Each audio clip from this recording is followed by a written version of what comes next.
하나님 아버지, 코로나19의 어려운 환경 속에서도 저희들을 지켜주신 은혜 감사드립니다. 하나님 아버지, 지금 우리는 한 번도 경험해 보지 못한 이상한 세상을 살아가고 있습니다. 교회는 모이게 힘쓰고 모여서 예배드리고 모여서 기도하고 모여서 찬양하며 서로 사랑하며 모여서 복음 전해야 하는데 지금은 오히려 모이면 안 되는 때를 살고 있습니다. 조금 지나면 되겠지 하였는데 올해가 다 가고 있습니다. 하나님, 그래도 저희들 믿음 잃지 않게 함께하여 주심에 감사드립니다.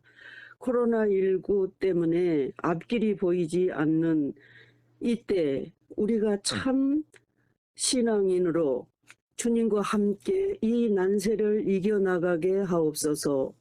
하나님 아버지께서 우리에게 주신 선물, 믿음과 소망과 사랑의 능력을 우리가 능히 사용할 지혜와 명철과 총명을 주시옵소서.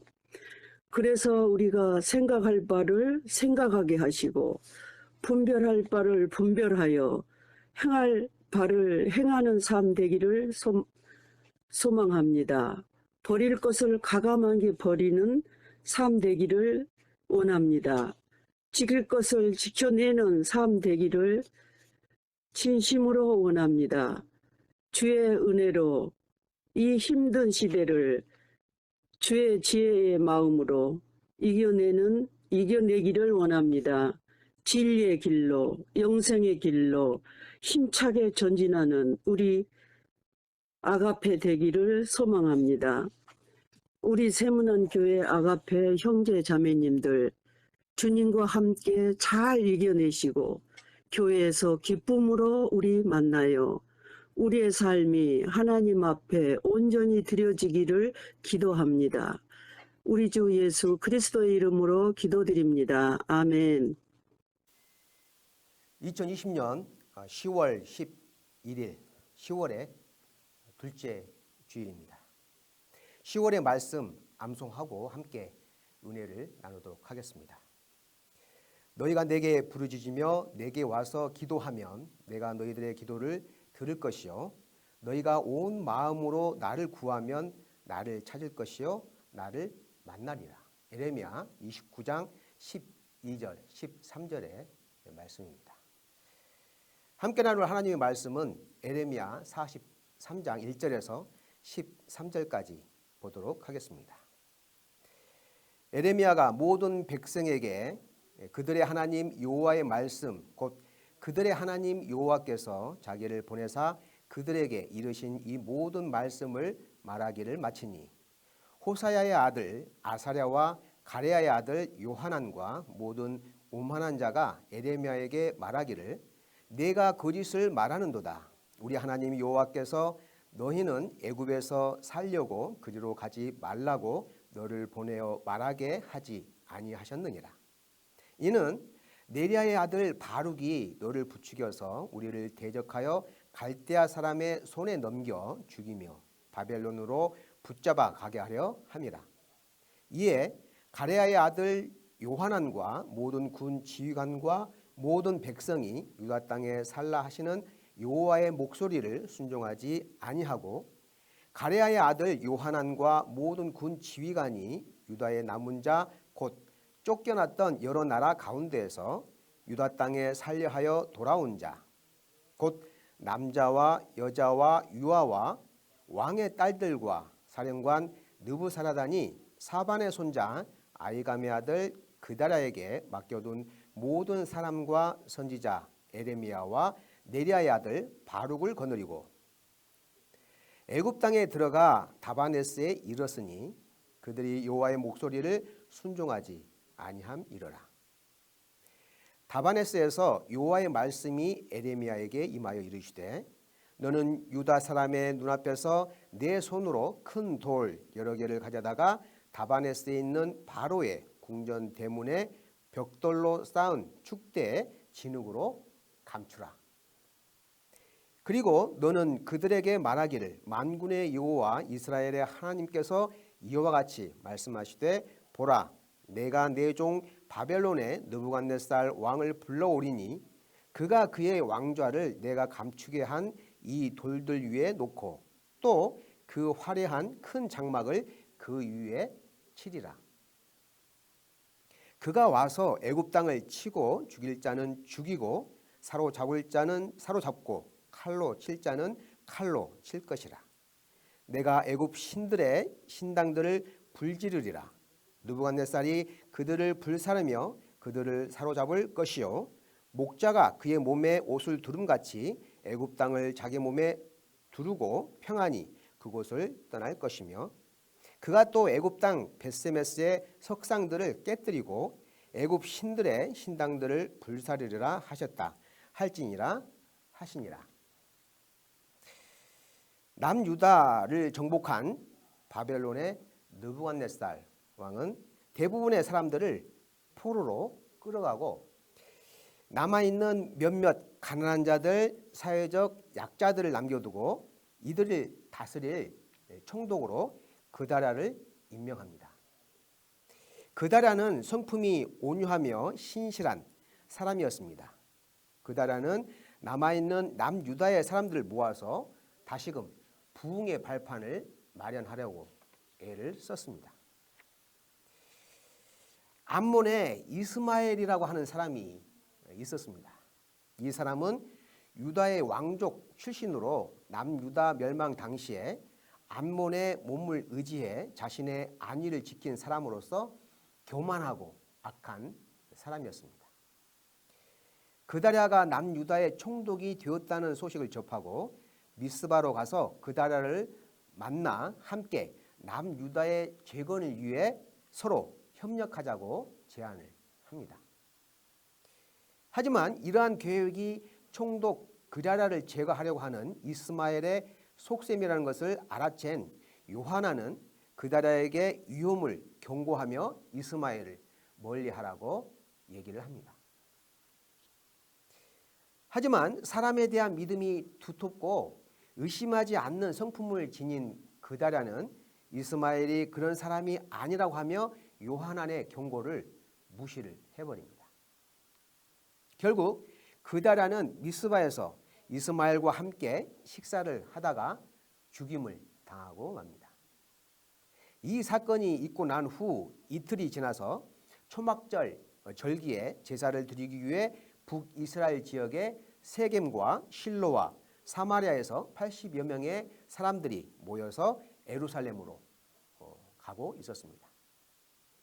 가는 길에 이스마엘을 만나게 됩니다. 이스마엘은 이들 일행에게 그다랴를 만나 인사를 드리고 갈 것을 제안하고 이 제안을 흔쾌히 받아들인 80여 명의 신실한 믿음의 사람들이 미스바로 향합니다. 미스바 성읍 중앙에 이를 때 이스마엘이 이들을 쳐서 죽입니다. 그 중에 10명만이 밀과 보리와 기름과 꿀을 주는 조건으로 생명을 건지게 됩니다. 나머지 70여 명이 죽임을 당하게 되고 구덩이에 던져졌는데요. 이 지역에 구덩이들을 많이 파 놓는 이유는 가뭄이 심하고 물이 부족한 지역이어서 물을 담아 놓는 구덩이를 많이 팠습니다. 예언자 예레미야도 남유다 마지막 왕 시드기야에게 남유다의 멸망이 얼마 남지 않았다고 예언을 했다가 시드기야 왕의 미움을 받아서 이 구덩이에 던져져서 갇히는 신세가 되기도 했습니다. 이스마엘은 미스바에 남아있는 이들을 사로잡아 암몬으로 가고자 했습니다. 이 사실을 뒤늦게 알게 된 요하나는 남은 사람들을 거느리고 이스마엘을 뒤쫓아갔고 기브온 근처에서 이스마엘을 만나게 됩니다.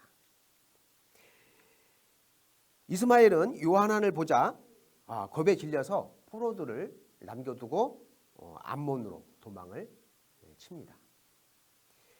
바벨론이 임명한 그다랴가 암살을 당하게 되자 더 이상 남유다에 있게 되면 바벨론의 징계가 있을 것을 깨달은 요하나는 애굽으로 가고자 했습니다. 애굽으로 가는 길에 베들레헴 근처에서 요하나는 에레미야에게 하나님의 뜻을 묻습니다. 과연 우리가 애굽으로 가는 게 맞는지 하나님의 뜻을 알고자 했던 것입니다. 하나님께서 말씀하시는 대로 순종하겠다고 말을 합니다. 이들은 어쩌면 하나님께서 애굽으로 가라고 명하시기를 은근히 기대했을 것입니다.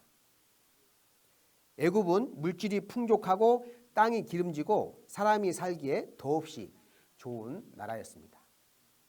하나님은 에레미야를 통해 이렇게 말씀하셨습니다.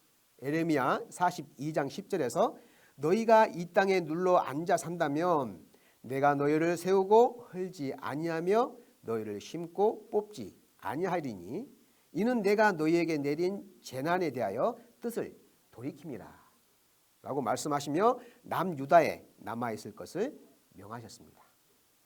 힘들고 어려워도 고향을 떠나지 말라는 하나님의 뜻입니다. 어떤 상황에서도 유다 땅을 벗어나지 말고 힘들고 어려워도 하나님을 의지하며 유다 땅에 남아있으면 하나님이 심판을 돌이키시고 바벨론으로부터 구원해 주실 것이라고 약속하셨습니다.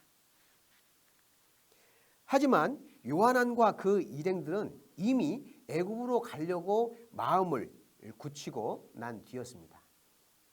하나님의 뜻을 묻는 것은 단순히 형식적인 절차에 불과했습니다. 이미 마음이 애굽으로 기울어 애굽을 향하고 있는 요하난과 그 일행에게는 하나님의 말씀이 들리지가 않았습니다.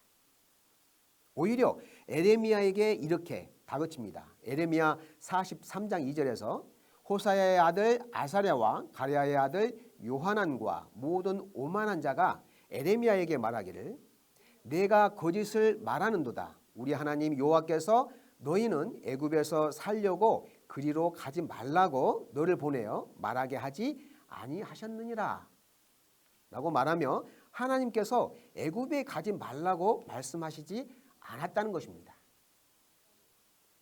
하나님의 신실하고 능력 있는 예언자라고 지켜세우며 하나님의 뜻이 무엇이냐고 묻던 사람들이 자신들의 생각과 다르게 예언하는 에레미야를 향해 거짓을 예언한다고 몰아세우는 것입니다. 요하난과 그의 일행은 에레미야와 바룩을 포함해서 남아있는 이들을 데리고 애굽으로 향합니다. 하나님의 뜻과 정반대의 길로 나아가는 것입니다. 하나님은 이들을 2절에서 오만한 자라고 말씀하고 있습니다. 국어사전에 오만하다라는 이 말의 뜻은 태도나 말씨가 버릇이 없고 거만하다라는 뜻으로 바꿔 말하면 교만한 자라고 볼 수가 있습니다.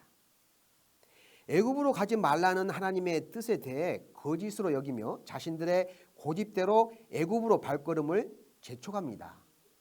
오만하고 교만한 사람은 자신의 뜻에 맞을 때만 순종하고 자신의 뜻에 맞지 않으면 불순종합니다. 이에 대해 하나님은 이렇게 책망하십니다. 에레미야 42장 17절에서 무릇 애굽으로 들어가서 거기서 머물러 살기로 고집하는 모든 사람은 이와 같이 되리니 곧 칼과 기근과 전염병에 죽을 것인즉 내가 그들에게 내리는 재난을 벗어나서 남을 자가 없으리라. 이렇게 말씀하시며 불순종한 이들에 대해 칼과 기근과 전염병을 주심으로 멸절하게 만들겠다고 선포하신 것입니다. 기어이 하나님의 뜻을 어긴 요하난과 그 일행은 에레미야와 바룩을 포함한 남유다의 남은 자들을 이끌고 애굽의 다바네스로 들어가게 됩니다. 애굽에 도착하자 9절에서 하나님은 에레미야에게 돌을 숨기는 상징을 통해 장차 바벨론이 애굽으로 쳐들어와서 그들을 유린하고 그곳에 피해 있던 유다 백성들을 죽이고 포로로 끌고 가겠다고 말씀을 하십니다. 에레미야는 하나님의 뜻을 받들어 큰 돌 여러 개를 구해서 다바네스에 있는 바로의 궁전 축대에 쌓고 진흙으로 덮습니다. 이 의미는 바벨론 왕 느부갓네살이 그 돌 위에 큰 장막을 칠 것을 나타내고 있습니다. 다시 말하면 바벨론이 애굽을 쳐서 크게 승리한다는 뜻입니다. 하나님의 통치는 이스라엘에 한정되지 않습니다. 모든 열방을 포함합니다. 유다 백성들이 한사코 애굽을 동맹국으로 생각하고 애굽에 대한 미련을 버리지 못했던 것은 그 당시 세상 권력의 상징이 애굽이었고 애굽의 문화와 물질 문명이 가장 왕성한 나라로 대표되는 곳이었기 때문입니다. 하지만 세상에서의 안락함과 풍요로움이 가득한 곳이라 하더라도 하나님의 주권적 통치 아래에서 벗어날 수 없습니다. 애굽은 선민 이스라엘 백성을 400여 년에 걸쳐서 종살이시키고 핍박했기 때문에 하나님께서 심판하시는 것이 결코 아닙니다. 애굽은 우상 숭배로 인한 죄악이 가득했기 때문에 하나님의 진노와 징계의 대상이 되었던 것입니다. 하나님께서 모세를 통해 애굽에 내린 10가지 재앙을 살펴보면 잘 알 수 있습니다. 이 10가지 재앙 모두가 애굽의 우상들을 상징하는 것이라고 보면 되겠습니다. 나일강에 피로 물들이는 일이 있었죠. 나일강의 신입니다. 또 개구리, 또 이, 파리, 악질, 독종, 우박, 메뚜기, 흑암, 장자의 죽음까지 이 모두가 애굽의 신들을 대표합니다. 풍요의 신, 출산의 신, 이러한 신들을 나타내고 있죠. BC 587년 바벨론 왕 느부갓네살이 애굽을 침공하여 점령합니다. 하나님의 예언이 그대로 맞는 상황이 된 것이죠. 우리는 살아가면서 요한왕처럼 하나님의 뜻과 상관없이 자기 뜻대로 자기 마음대로 생각하고 판단하는 그러한 행동하는 일들을 자주 범합니다. 하나님이 싫어하는 일, 하나님이 원치 않는 일은 하지 않아야 합니다. 하나님께서 가지 말라고 하는 길은 가지 않아야 합니다. 그럼에도 불구하고 사람들은 자기에게 좋아 보이고 이익이 될 것 같으면 서슴없이 행합니다. 하나님께는 단지 형식적이고 가식적으로 뜻을 물어보는 것으로 그치고 맙니다. 그 뜻이 자신의 생각에 맞든지 맞지 않든지 상관없이 자신이 하고자 하는 일, 자신이 계획했던 일들을 합니다. 하나님의 존재는 자신의 삶에 큰 영향력을 행사하지 못합니다. 아예 차단해버립니다. 예수님을 믿지 않는 세상 사람들과 별반 다를 게 없어 보입니다. 하나님의 자녀라고 보기 어렵습니다. 예수님은 마태복음 3장 12절에서 알곡과 쭉정이의 비유를 들면서 이러한 사람들을 쭉정이로 표현하고 있습니다. 마태복음 3장 12절에 손에 키를 들고 자기의 타작마당을 정하게 하사 알곡은 모아 곡간에 들이고 쭉정이는 꺼지지 않는 불에 태우시리라 라고 말씀하시며 오만하고 교만한 자의 결과에 대해서 이 비유를 통해서 말씀하고 있습니다. 농사가 농사를 지으려고 벽실을 뿌릴 때 풍성한 결실을 기대하며 농사를 짓습니다. 하지만 수확의 계절에 곡식을 거두어 들이면 알곡이 있는 반면에 쭉정이도 같이 함께 거두게 됩니다. 논에서 동일하게 햇빛을 받고 비를 맞으며 농약도 치기도 하고 풀도 뽑아주지만 알곡과 함께 쭉정이도 함께 거두는 것이죠. 이 쭉정이는 겉으로 보기에 알곡처럼 보이지만 실상은 비어있는 빈 껍데기인 것입니다. 결국 농부는 수확의 계절에 알곡은 모아서 곡간에 들이고 쭉정이는 불에 태워 없앤다고 했습니다. 쭉정이는 아무짝에도 쓸모가 없기 때문입니다. 하나님은 알곡을 원하시지 쭉정이를 원하지 않으십니다. 예수 그리스도를 믿는다고 하는 사람들을 보면 알곡이 있는가 하면 반면에 쭉정이도 만만치 않게 있음을 볼 수가 있습니다. 요한처럼 자신의 계획과 행함에 있어서 하나님보다는 자신의 지식과 경험, 주위 사람들의 의견과 생각을 중요시하는 그러한 사람, 또한 어떤 일에 대해서 이익이 되지 않고 손해가 된다고 여겨지면 더욱더 하나님의 생각과 반대되는 판단과 행동을 하는 것을 볼 수가 있습니다. 겉모양은 예수 그리스도를 섬기는 사람처럼 보이지만 그 속은 예수님과 동떨어지는 전혀 다른 사람처럼 판단하고 행동을 합니다. 남의 눈을 의식해서 마지못해 하나님께 의견을 묻는 것처럼 보이지만 실상은 이미 자신이 세워놓고 계획한 대로 고집스럽게 행하며 밀고 나아갑니다. 하나님은 그저 사람들 보기에 좋은, 눈에 보기 좋은 장식품처럼 취급이 되며 외면해 버리는 것이죠. 하나님은 그 원인에 대해서 에레미야를 통해 두 가지를 지적을 하셨습니다. 에레미야 2장 13절에 내 백성이 두 가지 악을 행하였나니 곧 그들이 생수에 근원되는 나를 버린 것과 스스로 웅덩이를 판 것인데 그것은 그 물을 가두지 못할 터진 웅덩이들이니라. 생수에 근원되시는 하나님을 버렸다는 것입니다. 생수는 사람이 갈증을 느끼고 목마를 때 간절히 찾는 생수잖아요.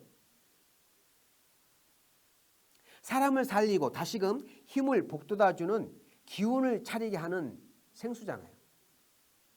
그런데 그 생수 되시는 하나님을 찾지 않고 세상에 오염되고 혼탁한 물을 찾아간다는 것이죠. 세상의 우상을 쫓아간다는 것입니다. 하나님을 버리고 애굽의 우상을 쫓아간 요하난의 결말은 바벨론에 의한 죽음과 포로로 끌려가는 결과를 가져왔습니다. 두 번째는 물을 가두지 못하는 웅덩이를 파는 것이라고 말씀하고 있습니다.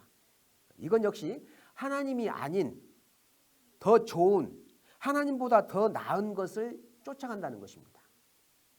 아무리 웅덩이를 새롭게 파고 물을 담아 놓는다 하여도 물이 다 새어 나가게 된다면 웅덩이를 파야 아무 소용이 없는 것이죠.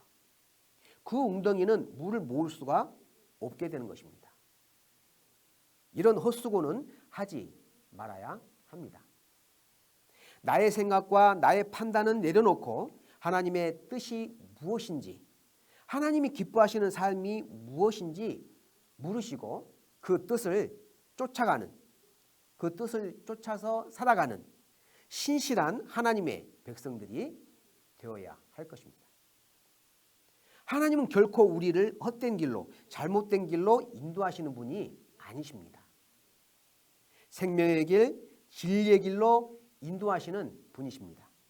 다만 그분을 의지하고 순종할 때 가능해집니다. 지금은 고단하고 힘들어 보여도, 지금은 십자가를 지는 것처럼 고통스러워 보여도 하나님께서 이끄시고 인도하시는 길로 나아가면 근심 걱정을 할 필요가 없습니다.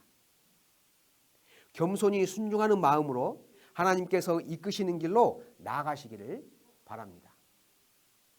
그 길만이 참된 평안과 안식을 누릴 수 있는 복된 길이 될 것입니다. 기도하겠습니다. 하나님 아버지, 은혜를 감사를 드립니다. 저희들의 잘못된 생각과 판단으로 인하여 죄악의 길로 나가지 않도록 붙잡아 주시옵소서.